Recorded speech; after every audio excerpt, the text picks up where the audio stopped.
Alam nyo guys, nakakabangag ang panahon ngayon mga idol. BBM nabooking yung flood control project ngayon na wala naman palang ginawa. Kinuha lang yung pera, wala. Tinawag pa nilang ghost project. Kung matatandaan nyo yung Suna niya yung taon na ito, ibinida niya yun 5,000 mahigit. Ano ba yun? 5. Basta ang dami nung flood control project na ibinida niya sa Suna niya.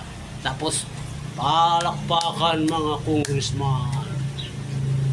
Uy, yan pala sa Congress sa Quezon City, dapat yan ang tawag dyan, Crocodile Farm mga idol.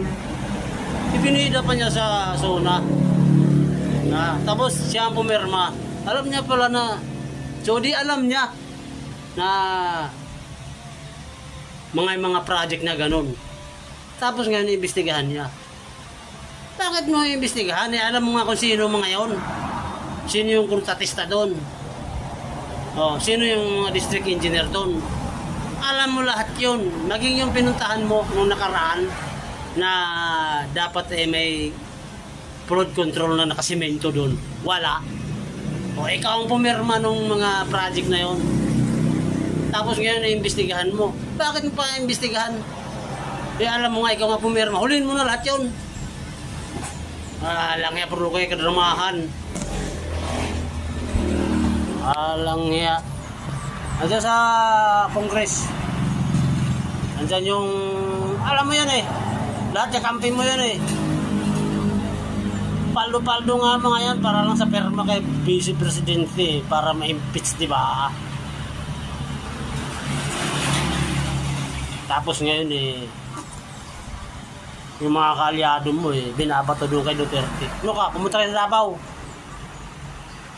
Nakikita nyo yung ano doon? Puro kayo mga sa waray pantawag ay iyo, sabid. Mga mandurugas ng bayan.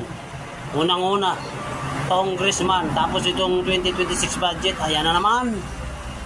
Yung tapos na ng mga project, nandun, may budget na naman sila ulit, tapos na nga. Pating.